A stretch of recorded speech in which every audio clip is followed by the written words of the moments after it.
If you are someone that is finding themselves constantly attracting toxic relationships and you're constantly asking yourself, why is this happening to me?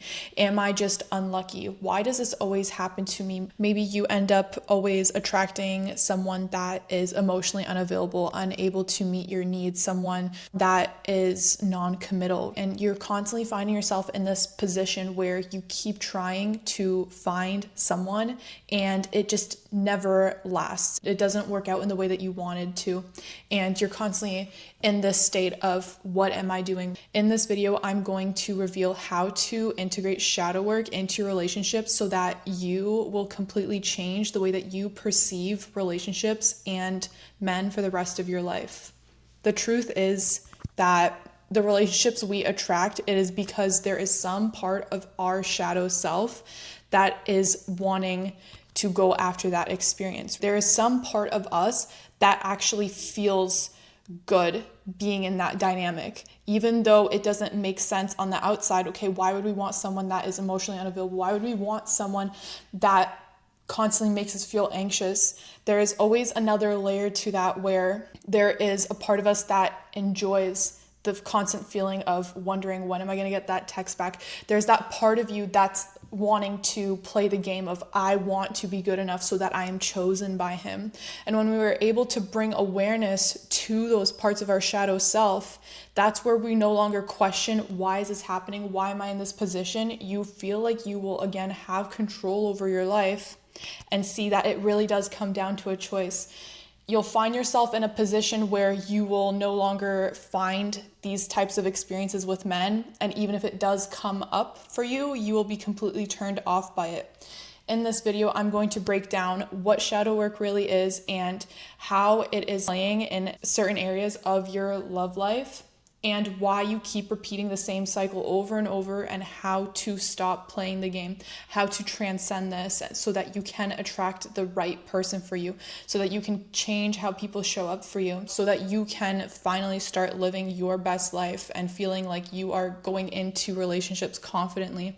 You're no longer feeling anxious and overthinking everything that you do. I want to get into this by revealing that shadow work is not usually how it's portrayed to be online. A lot of people think it's like this curse, or it's this dark side to us. That's not necessarily true. And the truth is that shadow work is important. It's important for us to have those shadows.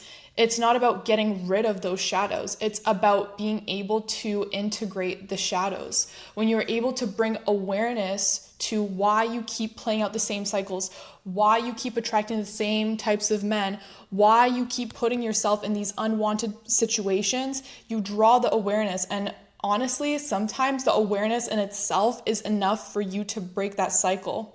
Because when you are looking at, okay, how am I operating, and why does it make sense that I am getting the results that I'm getting in my love life? Let's use an emotionally unavailable man for an example.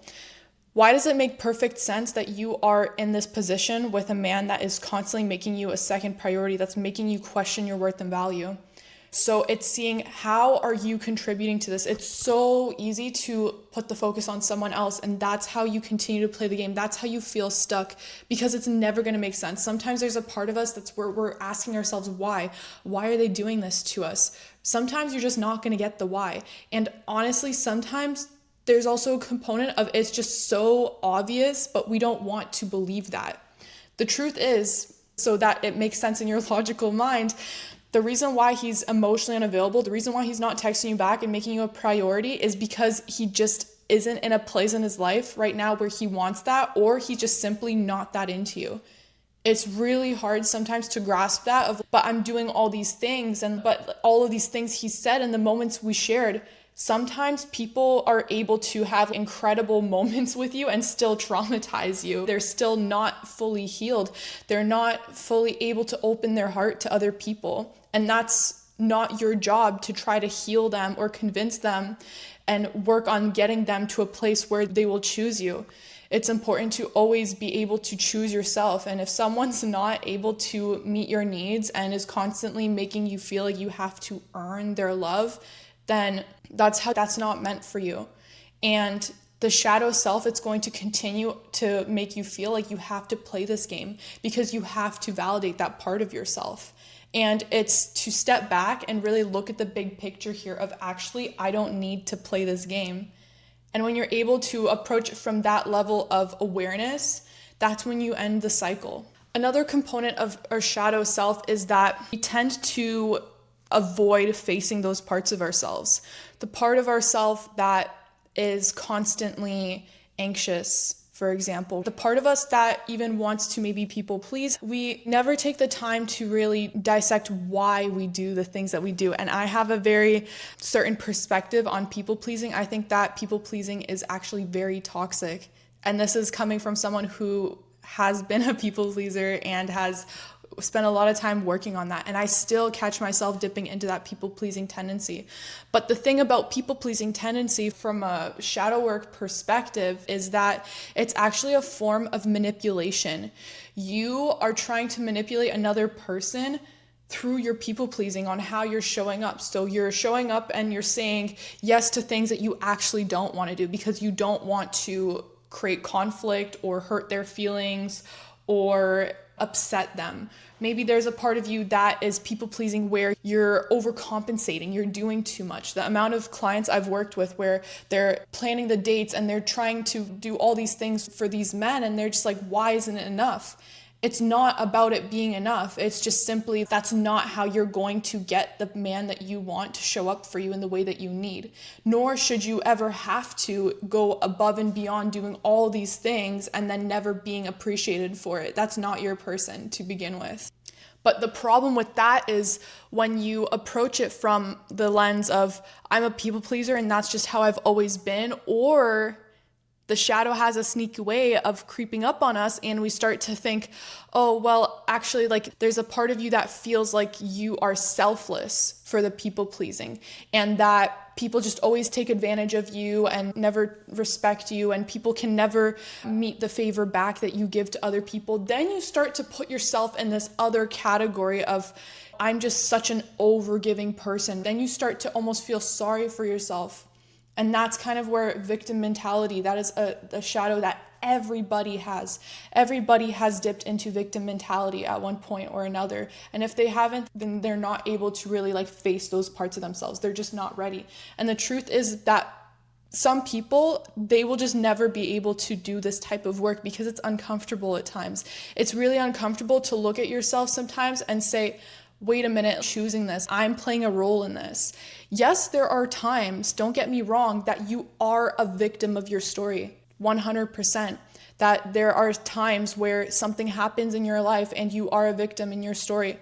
But it really comes down to how are you going to transcend this? Do you want to continue walking through life feeling like a victim because the person that's going to be held back most is you by it?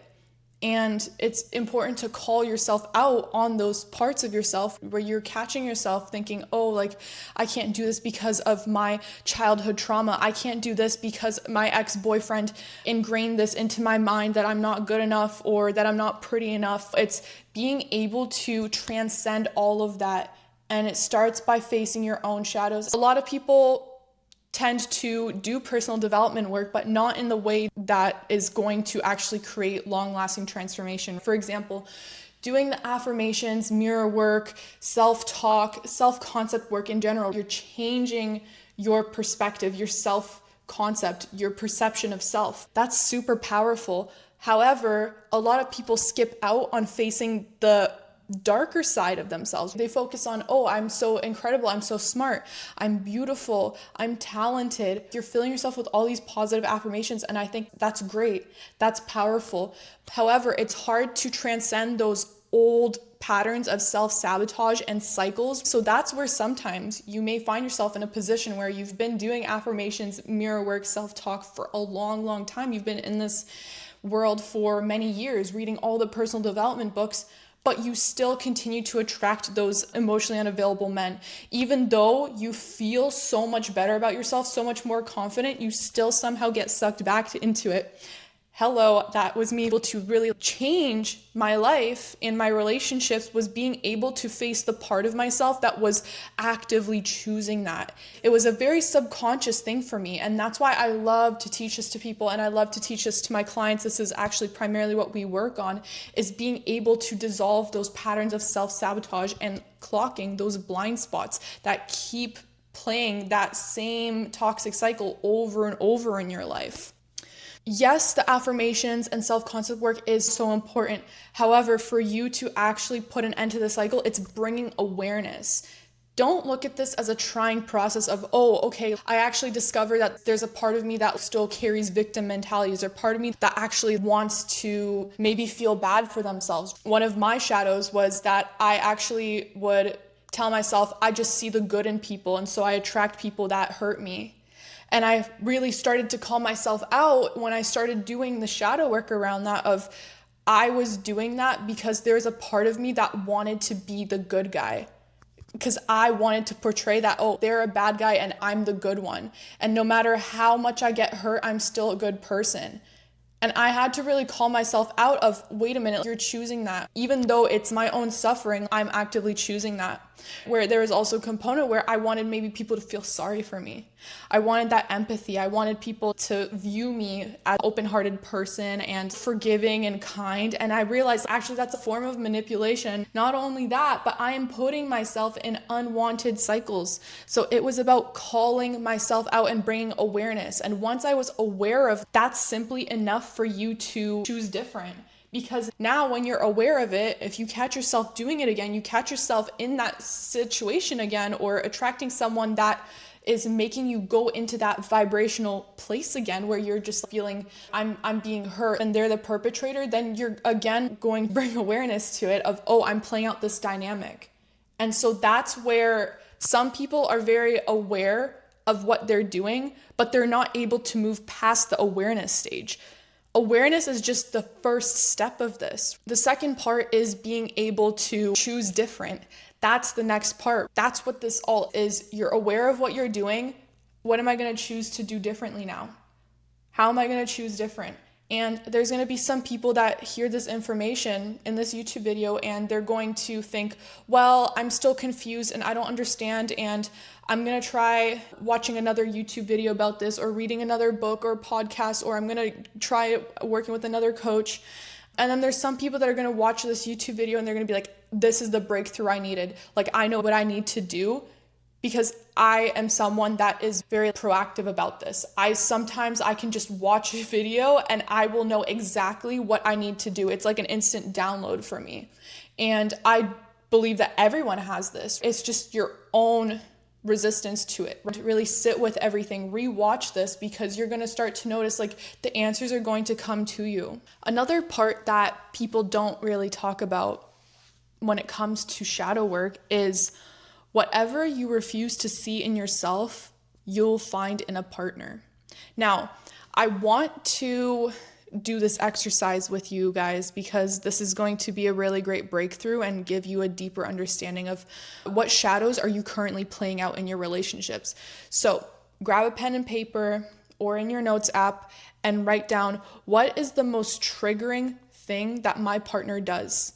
And then for your second question, you're going to write, who in your childhood reminds you of your partner? And number 3, how is it that you ended up with someone who replicates those patterns? What part of you is subconsciously looking to recreate unresolved issues from your childhood in your relationship partners you choose?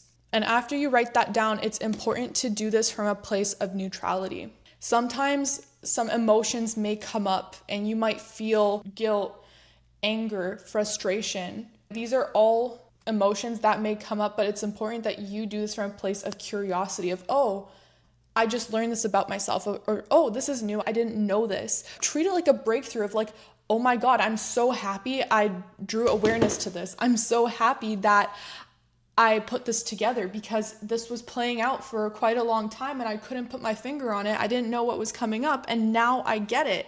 So treat this as a breakthrough. Like, this is exciting. And the more shadow work you do, the more you're going to find yourself in positions where unwanted stuff comes up and it feels uncomfortable. And it's just important to sit with that, because the more you avoid it, the more you're going to start to like attract these experiences. It's like a bigger wake up call. And then sometimes what it really does take for people is to like hit rock bottom, for them to really draw awareness to what is going on, what they need to transcend, what pattern and dynamic were they playing out, what unhealed parts of themselves they were not willing to face. And it's very common. And I've been there myself, where I needed rock bottom to hit for me to be able to clock what's been going on for me and what I needed to really face. And you'll find that when you're kind of like, oh, I'll do it later another time, or I'm just not ready for this, you're never going to be ready. There's never going to be a day where you're just going to be like, oh, like today's the day I face my shadows and I do the shadow work. And most people, they don't spend the random Sunday afternoon thinking, oh, okay, I'm going to start journaling about my toxic traits or my shadows.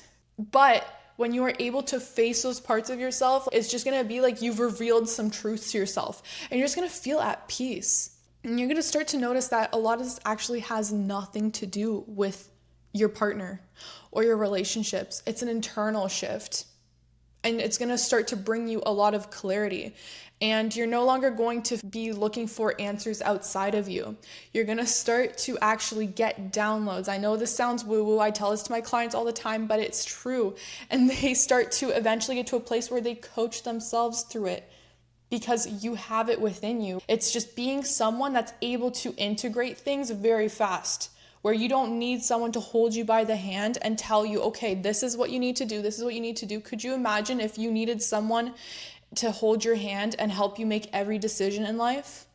That would be so hard, because we make so many decisions. We make hundreds of decisions every single day. So what it really comes down to is being able to sit with yourself and really just do the work and make the decision to, I'm going to choose different.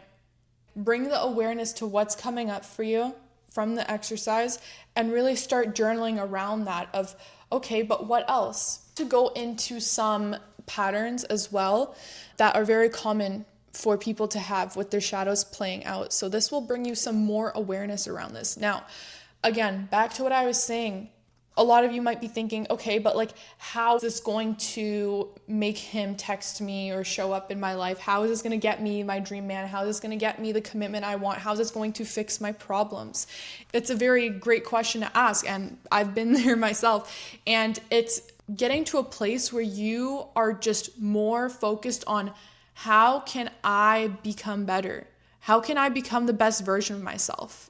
And start thinking, how is me being the best version of myself, the most healed and self-aware version of myself, emotionally intelligent version of myself, going to fix my relationships? What is it going to clarify and fix in my life? And you're going to start to get more and more answers. The way you show up in relationships is just going to be different, because you're just going to be more self-aware. You're not going to fall for people's facades and lies that they tell you, or maybe their own shadows. You're going to pick up on other people's shadows. You're going to start to get to a place where you're just like, actually, I don't need to play this game. If someone wants to act a certain way towards me, that's on them. But I really do see what's going on here, and I can see that them acting in this certain way is their own shadows playing out. The reason why someone's emotionally unavailable is because they are unable to expand their heart. They don't want to show their full self. They don't want to be in a position where they're vulnerable. They're scared. And that's not an invitation for you to build a safe space for them and try to coddle them and motivate them to get there.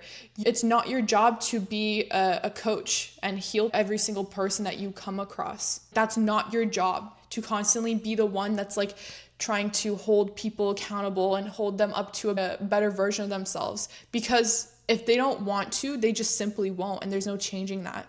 So it's getting out of, and this is going to be one of the shadows that mentioned very early on in this video is the savior mentality of I can help him, I can save him, I can get him out of this. The amount of women that I have seen, my mom had this mentality, and I ended up growing up without a father. There's so many people out there that have also been in this position where they saw a broken man, but they've also seen slivers of his kindness, his love, and that's really, for a woman, like, that's enough for us to go into, no, I'm going to change him.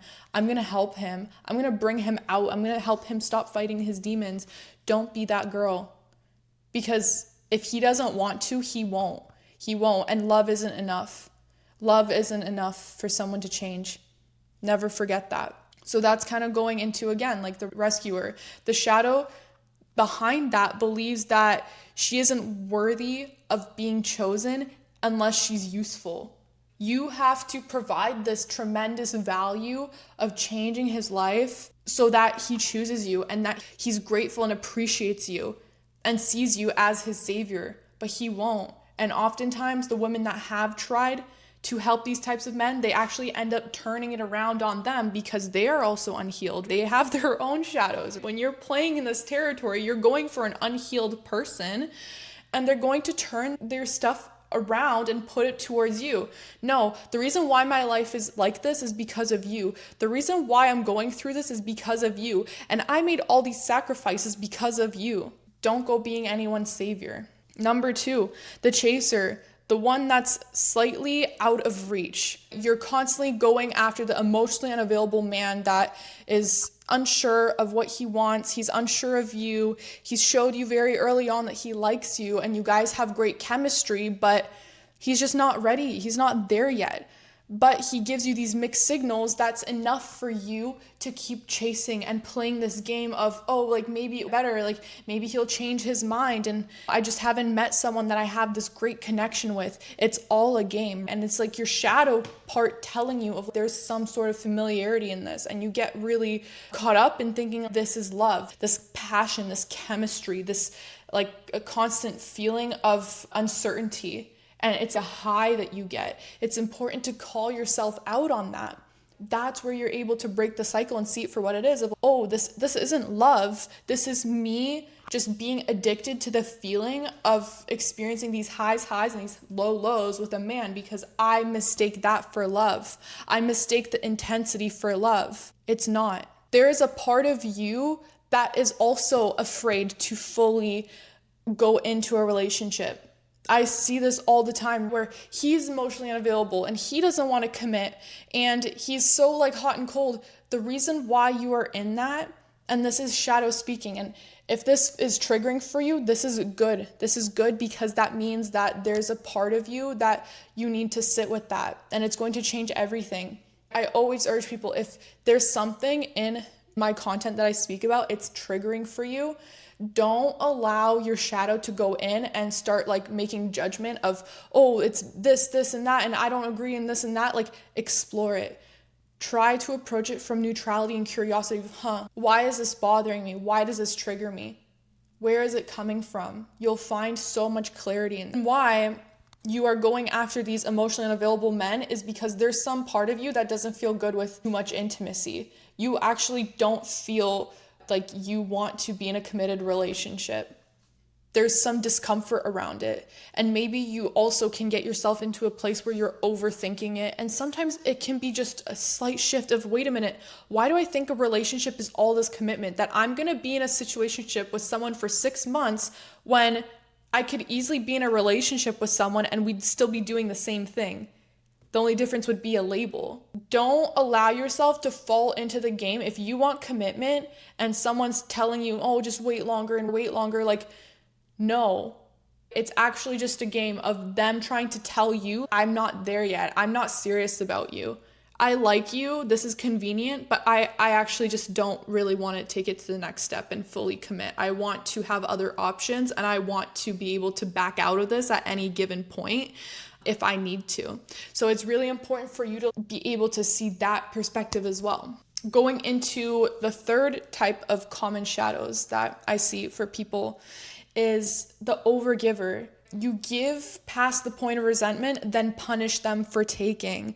Let me know in the comments if this resonates, where you are giving to someone because you just want to. At first, it shows from a perspective of, I just want to shower you with all of my love. Maybe your way of also showing love is gift giving. So you're just showering people with love and gifts, and maybe they ask you for help and you're already doing it. You will help them immediately on the spot.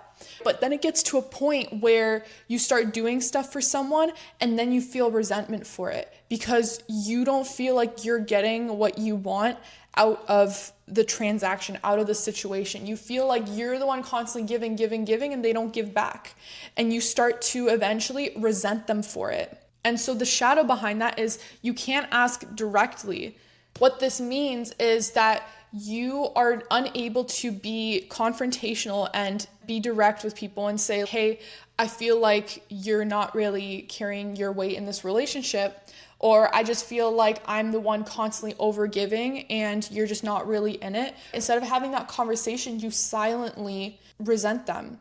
And what happens is that person can feel that resentment and they start to actually, most of the time, go into a place of guilt and feeling bad. But someone that's unable to see what's going on, you can see how it goes both ways with this. And this is not neither right or wrong. It's seeing that, hey, like it's actually not right for me to give and for them to not give back. But also, why am I continuously choosing this? That's where the shadow component comes in, of what part of me actually enjoys the feeling of being resentful to someone after I give to them. What part of me wants to feed my ego and go saying, look at what all I did for this person. I'm such a good person. I'm so thoughtful, and they don't do anything for me and they don't even care about me. It's being able to see that from a place of, oh, like I've never witnessed it from this perspective. Curious. And so what this really looks like, the shadow behind it, and if this resonates, is as a child, you grew up in chaos. There was no order and you felt like you had to raise yourself in a way. And what happens is that you not only feel like you had to raise yourself, but you also had to be the one in charge in your family and make decisions and make calls and have control, because if you didn't, no one did, and it was just chaotic. Seeing it from the other lens, how it's actually unfair to put your partner in that position, because nobody does well in controlled environments where you feel like you don't have a sense of freedom. In a way, you start to feel claustrophobic, like, oh my God, I need to get out and it doesn't feel right. If that's you, it's really important for you to really sit with yourself and say, where can I just kind of like detach? Where can I just lay back and not worry about this? Where can I see that a lot of the things that I feel like I need to have control over, it's not my job or position to be in control? And even going past that of, why do I think my way is the best? Why do I think what I say is the best option? Why am I constantly deciding for my partner that they don't know what they're doing, or that they need my help because they can't do it themselves? And seeing how that is actually discouraging to the other person because you are perceiving them as helpless, like they're not able to do it. Well, this is my first ever recorded YouTube video, which is super exciting. If you guys haven't already, subscribe to the channel, share this with a friend. If you are watching on Spotify and Apple, rate the podcast 5 stars. It means so much and it helps a lot of others be able to get this information. For listening, and I will see you in the next video.